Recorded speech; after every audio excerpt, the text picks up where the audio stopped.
Movie के start में हमें एक लड़का दिखाया जाता है जिसका नाम रिचर्ड था। वो अपनी टीम के साथ फुटबॉल मैच खेल रहा था। तभी दूसरी टीम का मेंबर उस पर अटैक करता है और उसको गिरा देता है, जिस पर रिचर्ड को बहुत ज्यादा गुस्सा आता है और रिचर्ड भी उसको बुरी तरह से मारने लगता है, जिसकी वजह से वहाँ पर सभी लोग डर जाते हैं। और इसके बाद हम नेक्स्ट सीन में रिचर्ड और उसकी बेस्ट फ्रेंड लिसा को देखते हैं। और जब वो दोनों बातें कर रहे थे तो रिचर्ड खुद पर कंट्रोल नहीं कर पाता और वो एक वेयरवुल्फ में चेंज हो जाता है और वो लिसा को जख्मी करने की कोशिश करता है, जिससे डरकर लिसा वहाँ से भाग जाती है। और फिर जब नेक्स्ट मॉर्निंग रिचर्ड जागता है तो उसको पता चलता है कि उसने अपने पेरेंट्स को भी मार दिया है, जिससे रिचर्ड काफी ज्यादा इमोशनल और दुखी हो जाता है और वो फिर से एक बार दोबारा वेयरवुल्फ में बदल जाता है। तभी वहाँ पर उसकी फ्रेंड लिसा पुलिस को लेकर आ जाती है और रिचर्ड वहाँ से भाग जाता है और हर तरफ ये न्यूज फैल जाती है कि रिचर्ड ने अपने पेरेंट्स को मार दिया है और सबको अलर्ट कर दिया जाता है कि रिचर्ड एक बहुत ही खतरनाक लड़का है और उसने अपने पेरेंट्स को भी मार दिया है। और फिर पुलिस रिचर्ड को ढूंढने लगती है और हमें पता चलता है कि जब पूरे चांद की रात होती है तो रिचर्ड खुद पर कंट्रोल नहीं कर पाता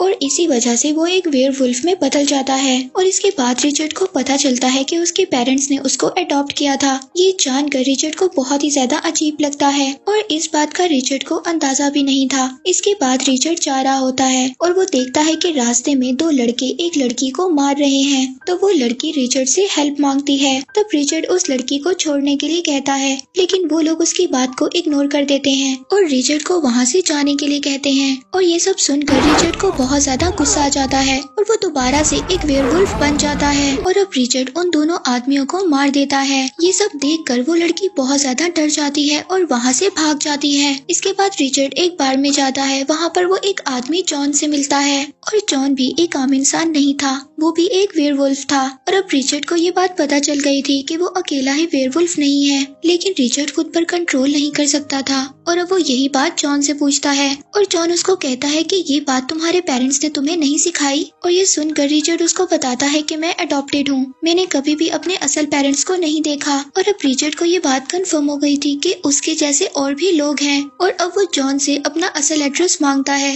लेकिन जॉन उसको मना कर देता है। लेकिन जॉन अब जाते हुए उसको एक क्लू दे जाता है ताकि रिचर्ड उस जगह पर जा सके। इसके बाद रिचर्ड टाउन पहुंचता है और टाउन जाकर वो एक बार में जाता है और वहाँ पर सभी लोग उसको बहुत ही अजीब नजरों से देख रहे थे। और जब वो बियर लेने के बाद बार ऑनर एंजेलिना के पास जाता है तो वो उसकी तरफ अट्रैक्ट होने लगता है और एंजेलिना से काम के बारे में पूछता है। और जब वो एंजेलिना से बात कर रहा था तभी वहाँ पर एक लड़का आ जाता है और रिचर्ड से मिसबिहेव करने लगता है, लेकिन रिचर्ड उसको बार में कुछ भी नहीं कहता और वो बार के बाहर जाकर उस लड़के का इंतजार करने लगता है। जब सब लोग जो बार में आए हुए थे वहाँ से चले जाते हैं तो वो उस लड़के को अकेला देखकर उस पर अटैक करता है और वो लड़का उससे डरकर वहाँ से भाग जाता है। और अब एक जॉन नाम का आदमी रिचर्ड को अपने फॉर्म पर काम करने के लिए कहता है और रिचर्ड को अपने घर ले जाता है। और वहाँ पर एक आदमी कॉर्नर आ जाता है जो रिचर्ड से कहता है कि तुमने मेरे एक आदमी को मारा है। और तभी जॉन वहाँ पर आ जाता है। वो कॉर्नर से कहता है कि ये मेरा नेफ्यू है और कहता है कि बार में तुम्हारे आदमियों की गलती थी। और ये सुनकर कॉर्नर वहाँ से चला जाता है। और फिर नेक्स्ट डे रिचर्ड को एक वुल्फ की लाश मिलती है और जॉन उसको कहता है कि ये किसी वुल्फ का काम है जो ऐसे ही जानवरों का शिकार करते हैं। और फिर रात को रिचर्ड को बार में जाते हुए एक लड़का मिलता है। वो उसको कहता है कि मैं तुम्हारा दूसरा कजन हूँ और वो रिचर्ड को कॉर्नर से बचने के लिए कहता है, लेकिन दूर खड़ा कॉर्नर उनको ही देख रहा था। लेकिन वो लड़का ये सब कहकर वहाँ से भाग जाता है और तभी रास्ते में कॉर्नर के आदमी उसको पकड़ लेते हैं और वो उसको कहते हैं कि तुमने रिचर्ड को क्या क्या बताया है। और वो लड़का कॉर्नर को बताता है कि मैंने रिचर्ड को सिर्फ इस टाउन से बाहर जाने और एंजेलिना से दूर रहने के लिए कहा है। और तभी कॉर्नर उसको कहता है कि तुमने मेरे बारे में भी रिचर्ड को कुछ बताया है, क्योंकि मैंने उस वक्त अपने नाम को भी सुना था। और अब कॉर्नर उस लड़के को वहाँ से भाग जाने के लिए कहता है और कहता है कि अगर तुम भाग गई तो ठीक, वरना हम लोग तुम्हारा शिकार कर लेंगे।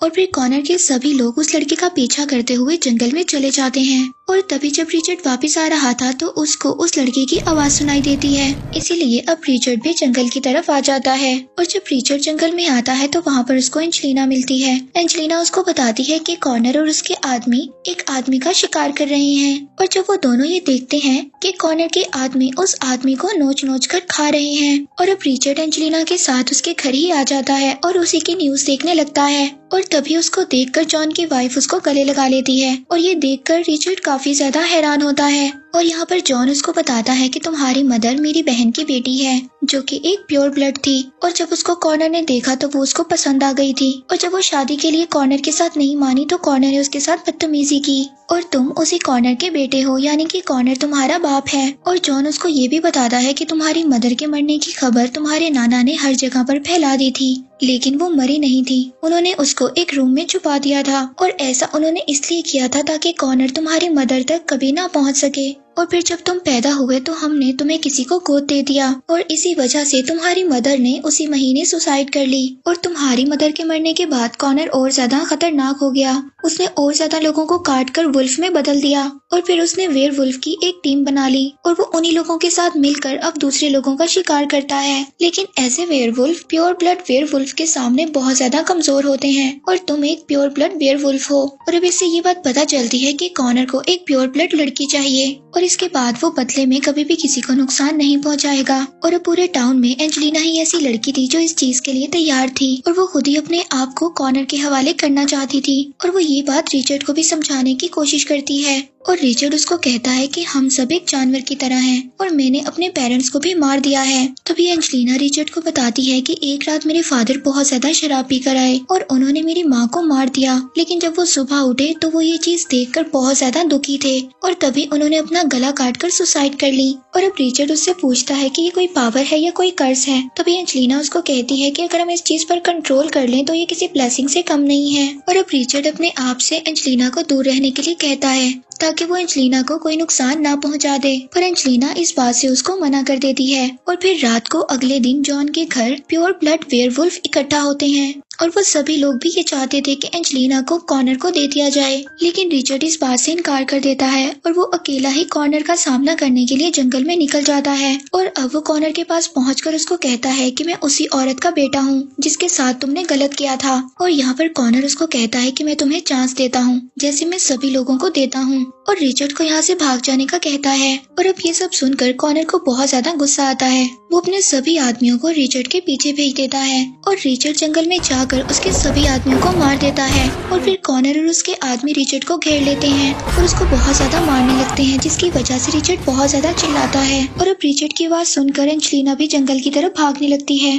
और अब कॉर्नर यहाँ पर रिचर्ड को मारने वाला था, तभी रिचर्ड अपने पंजों से उस पर अटैक कर देता है और वहाँ से भाग जाता है। और फिर जब रिचर्ड आगे जाके देखता है तो वहाँ पर काफी ज्यादा गहरी खाई होती है, और अब रिचर्ड के पास कोई और रास्ता नहीं था, और अब रिचर्ड खाई में कूद जाता है जिससे वो बहुत ज्यादा इंजर्ड हो जाता है। और अब इसके बाद उसको पहले वाले जॉन की झलक दिखाई देती है जो उसको उठने के लिए कहता है, और अब रिचर्ड किसी तरह उठकर जंगल में वापस जाता है। वहाँ पर उसको एंजेलिना मिलती है जो उसको घर ले आती है, और अब जॉन रिचर्ड को उठने के लिए कहता है और कहता है कि यही रास्ता है जिससे तुम ठीक हो सकते हो, लेकिन रिचर्ड उठ नहीं पाता। और जॉन एंजेलिना को इशारा करता है और एंजेलिना रिचर्ड के पास जाती है, और जिसकी वजह से रिचर्ड की बॉडी में चेंजिंग होने लगती है और रिचर्ड हील होने लगता है। इसके बाद एंजेलिना उसको बाहर लेकर आती है और उसको भागने के लिए कहती है। पहले तो रिचर्ड मना कर देता है, लेकिन वो कोशिश कर भागता है, लेकिन जब वो भागता है तो उसके सारे जख्म ठीक हो जाते हैं। इसके बाद वो दोनों जॉन के पास आते हैं और हमें पता चलता है कि जॉन के पास बहुत ज्यादा एक्सप्लोसिव हैं, और यहीं पर रिचर्ड को एक आइडिया आता है। वो बुलेट्स और माइंस बनाने लगता है ताकि वुल्फ्स को मारा जा सके। और जब वो माइंस को जमीन में बिछा रहा था तभी उसको एंजेलिना की आवाज सुनाई देती है, और जब वो घर पहुंचता है तो उसको पता चलता है कि उन लोगों ने एंजेलिना और जॉन को भी पकड़ लिया है, और वो लोग रिचर्ड को भी वहाँ पर बुलाते हैं, और उन लोगों ने एंजेलिना को बांधकर वहाँ पर रखा हुआ था। और अब रिचर्ड वहाँ पर पहुंचकर गार्ड्स को मार देता है, और अब वो पूरी तरह वेयरवुल्फ में बदल गया था, और वहाँ पर कॉर्नर के आदमी उस पर अटैक करने लगते हैं, और वो सभी को एक एक करके वहाँ पर मार देता है, और एंजेलिना को आजाद कर जंगल की तरफ भागने लगता है। और अब वहाँ पर एंजेलिना भी सबको मार देती है और जॉन को केज से निकाल कर रिचर्ड को बचाने के लिए भेज देती है। और अब वो लोग घर पहुँच रिचर्ड के आने का इंतजार करते हैं, और जब रिचर्ड घर पहुँचता है तो वहाँ पर कॉर्नर के आदमी भी आ जाते हैं, और वो उनको वापस जाने के लिए कहता है। ये सुनकर कॉर्नर को गुस्सा आ जाता है और वो अपने आदमियों को रिचर्ड को नीचे लाने के लिए कहता है, लेकिन जॉन वहाँ पर फायर कर देता है जिससे कॉनर के काफी ज्यादा आदमी मर जाते हैं। तभी कॉनर को एक फार्म हाउस से रिचर्ड की आवाज सुनाई देती है और जब कॉनर अपने आदमियों के साथ फार्म हाउस में आ जाता है तो वहाँ पर रिचर्ड उस फार्म हाउस के दरवाजे को बंद कर देता है और वहाँ पर जॉन फायरिंग कर देता है जिससे वहाँ पर एक बहुत बड़ा ब्लास्ट होता है और अब कॉनर के बाकी बचे हुए आदमी भी मर गए थे, लेकिन कॉनर बच जाता है और रिचर्ड पर अटैक कर देता है और अब रिचर्ड उससे फाइट करता है और उसको नीचे गिरा देता है। तभी जॉन उसको शूट करने वाला था, लेकिन रिचर्ड जॉन को मना कर देता है और वो कॉनर से कहता है कि तुमने बहुत ज्यादा बुरे काम किए हैं, इसीलिए तुम्हें मरना होगा। और तभी कॉनर उसको बताता है कि मैंने तुम्हारी माँ के साथ कभी भी कुछ बुरा नहीं किया, हम दोनों एक दूसरे को पसंद करते थे, लेकिन जब तुम्हारे नाना ने तुम्हारी माँ की मरने की झूठी खबर को फैला दिया उस वक्त से मैं बहुत ज्यादा टूट गया था, क्योंकि मैं तुम्हारी माँ से बहुत ज्यादा प्यार करता था और इसी चीज ने मुझे बहुत ज्यादा बुरा इंसान बना दिया था। और तभी वहाँ पर पहले वाला जॉन आ जाता है जो रिचर्ड को क्लब में मिला था और वो बताता है कि मैं कॉनर से पहले से ही बदला लेना चाहता था क्योंकि इसने मुझे टाउन से बाहर निकलवा दिया था, लेकिन मैं इसको कभी भी हरा नहीं सका। और जब मेरे भाई ने मुझे रिचर्ड के बारे में बताया तो मैंने रिचर्ड के पेरेंट्स को मार दिया और जिससे ये बात फैल गई कि रिचर्ड ने ही अपने पेरेंट्स को मारा है और रिचर्ड को वो शहर छोड़कर इस टाउन में आना पड़ा। और अब ये सुनकर रिचर्ड को बहुत ज्यादा गुस्सा आता है और वो जॉन को मारने लगता है और जॉन रिचर्ड को एक पंच मारता है जिससे रिचर्ड नीचे गिर जाता है। और जब कॉनर उसको ऐसा करने से मना करता है तो वो जॉन कॉनर का बुरी तरह से गला काट देता है जिससे कॉनर भी वहीं पर मर जाता है। और अब जॉन रिचर्ड को भी मारने की कोशिश करता है, तभी वहाँ पर दूसरा जॉन आकर रिचर्ड को बचा लेता है और वो जॉन वहाँ से भागने लगता है, लेकिन रिचर्ड उसको रोक लेता है। और जॉन स्मोकिंग कर रहा था, तभी रिचर्ड उसकी सिगरेट को लेकर जमीन में फेंक देता है और उसकी बिछाई हुई माइंस में आग लग जाती है और अब रिचर्ड खुद जॉन से दूर हो जाता है और उस सिगरेट की वजह से वो माइंस फट जाती हैं और जॉन मर जाता है। और इसके बाद हम नेक्स्ट सीन में देखते हैं कि रिचर्ड और एंजेलिना टाउन से बाहर जा रहे थे तो जॉन उनको आखिरी बचे हुए प्योर ब्लड की लिस्ट देता है और इस लिस्ट में उन सबके नाम थे जो कि एक प्योर ब्लड वेयरवुल्फ थे। और इसी के साथ ये मूवी यहीं पर एंड हो जाती है।